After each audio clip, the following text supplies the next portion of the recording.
بسم اللہ الرحمن الرحیم۔ السلام علیکم ورحمۃ اللہ وبرکاتہ۔ عرب بدو اپنے اونٹوں کو زمین پر بٹھا کر ان کی ایک ٹانگ گھٹنے کے ساتھ باندھ دیتے ہیں، جس کے بعد ٹانگ انگریزی حرف وی بن جاتی ہے۔ اونٹ اس کے بعد جب کھڑے ہوتے ہیں تو ان کی 3 ٹانگیں زمین کے ساتھ لگ جاتی ہیں، لیکن چوتھی ٹانگ ہوا میں معلق رہتی ہے۔ اونٹ اس عالم میں کھا پی اور لیٹ تو سکتے ہیں، لیکن وہ بھاگ نہیں سکتے۔ اونٹوں کی چوتھی ٹانگ کو جس رسی سے باندھا جاتا ہے، بدو اسے اپنی زبان میں عقل کہتے ہیں۔ لفظ عقل کا ماخذ یہی رسی ہے۔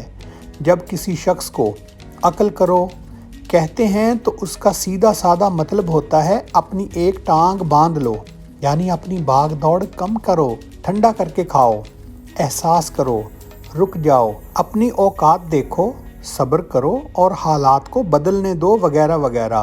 لیکن انسان بھی بہت بدبخت چیز ہے۔ ہم سب کچھ کریں گے لیکن عقل نہیں کریں گے، چنانچہ ہم کسی نہ کسی مسئلے میں پھنسے رہتے ہیں، اور عمران خان اس بے صبری کی تازہ ترین مثال ہیں۔ سیشن جج ہمایوں دلاور نے 5 اگست کی دوپہر 12:30 بجے توشہ خانہ کیس کا فیصلہ سنا دیا۔ ہمارے چیئرمین اس وقت زمان پارک میں تھے۔ میں آگے بڑھنے سے پہلے آپ کو یہ بھی بتاتا چلوں، چیئرمین اپنا زیادہ وقت زمان پارک میں کیوں گزارتے تھے؟ اس کی 3 وجوہات تھیں۔ بنی گالہ اسلام آباد میں آتا ہے اور ان کا خیال تھا مجھے وفاقی حکومت کسی بھی وقت راستے سے گرفتار کر لے گی۔ دوسری وجہ، زمان پارک کا گھر بشرا بی بی کو حق مہر میں مل چکا ہے۔ ان کا خیال تھا مانیکا فیملی میری غیر موجودگی میں آئے گی اور یوں یہ گھر ان کے قبضے میں چلا جائے گا۔ اور تیسری وجہ، ان کی غیر موجودگی میں پولیس بشرا بی بی کو آسانی سے گرفتار کر لے گی۔ یہ 3 ٹھوس وجوہات تھیں۔ 9 مئی سے قبل ایک چوتھی وجہ بھی تھی، اور وہ تھی chief justice Lahore high court. یہ چیئرمین صاحب کو ان جرائم میں بھی ضمانت دے دیتے تھے جو ابھی سرزد ہی نہیں ہوئے تھے، چنانچہ چیئرمین ان کے قریب رہنا چاہتے تھے۔ مگر 9 مئی کے بعد ہواؤں کا رخ بدل گیا اور یہ دروازہ بھی تقریباً بند ہو گیا۔ لیکن اب صرف 3 وجوہات ہی تھیں۔ بہرحال 5 اگست کا دن آیا۔ جج ہمایوں دلاور کا آرڈر آیا اور پنجاب پولیس کو آدھے گھنٹے میں چیئرمین کی گرفتاری کا حکم دے دیا گیا۔ پولیس کے 200 اہلکار زمان پارک پہنچ گئے۔ چیئرمین کے گارڈز گھر کے باہر کھڑے تھے۔ ڈی آئی جی آپریشنز نے انہیں وارنٹ دکھایا اور انہیں مشورہ دیا، آپ ہمیں اپنا کام کرنے دیں، آپ کے ساتھ کسی قسم کی زیادتی نہیں ہوگی۔ گارڈ سمجھدار تھے، انہوں نے ڈی آئی جی کو سیلیوٹ کیا اور مین گیٹ سے ہٹ گئے۔ یوں پولیس گھر کے اندر داخل ہو گئی۔ چیئرمین کا بیڈ روم بلٹ پروف بھی تھا اور اس کے سامنے مسلح گارڈز بھی کھڑے تھے۔ پولیس نے انہیں بھی کوآپریشن کا مشورہ دیا۔ وہ مزاحمت کرنا چاہتے تھے، لیکن پولیس کے تیور دیکھ کر ہمت نہ ہوئی۔ ڈی آئی جی نے بیڈ روم کے دروازے پر دستک دے کر چیئرمین سے باہر آنے کی درخواست کی، مگر دوسری طرف سے انکار کر دیا گیا۔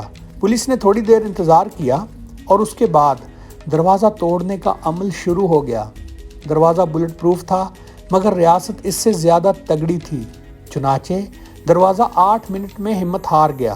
دروازہ گرنے کے قریب تھا کہ اندر سے لاک کھول دیا گیا۔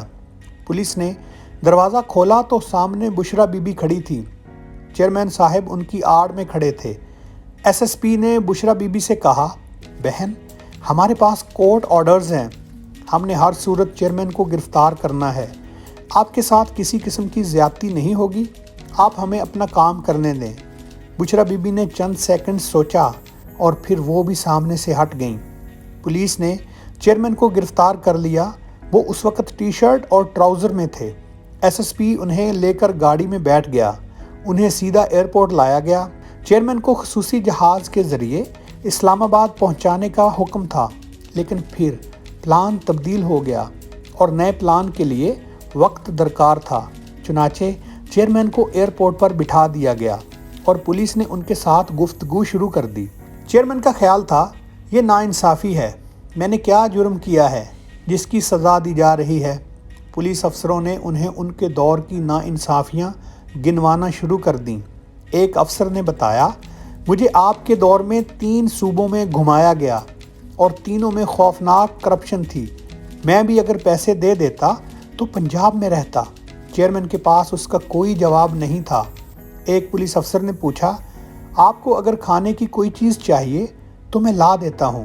چیئرمین نے صرف پانی مانگا، انہیں پانی کی بوتل لا دی گئی۔ اس کے بعد انہوں نے اپنی شیونگ کٹ اور کپڑوں کی فرمائش کی۔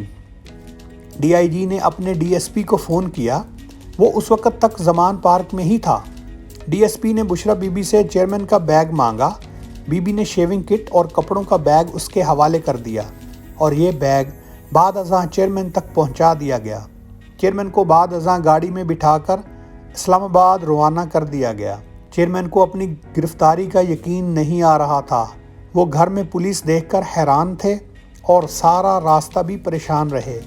جیل چیئرمین کی سب سے بڑی کمزوری ہے، یہ بند کمرے کے فوبیا کا شکار ہیں۔ عدلیہ بحالی کے زمانے میں یہ 7 دن جیل میں رہے تھے۔